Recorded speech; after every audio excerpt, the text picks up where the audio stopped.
Microsoft Excel is defined as an electronic spreadsheet program that people use for storing, organizing, and manipulating data. But before that, what is spreadsheet? So, spreadsheet is a document arranged in rows and columns. So, definition nila, di ba? Di ba nasa Sulo, sulo may sunda ni. ay ko. Ano sunda ni? So, nasa Chemistry man tong gikuan. Every row, nasa column na sa babaw, nasa paano nila, di ba?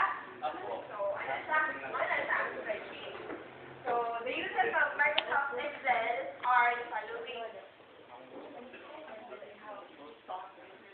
This is used on how to enter data, on how to create formula, how to create charts and graphs, and how to print. So usually, ang involved ay Microsoft Excel, ang involved sa number at kuan. Kung ihatag ang kanalo. So, it's developed by Microsoft, but it's by no means the first spreadsheet. So, wala pa na siya yung pag-develop sa Microsoft.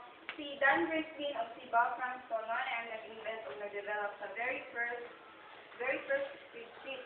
Unya, ang first spreadsheet ngayon is called visible calculator. Ang nag-develop na ay si Dan Brisbane lang.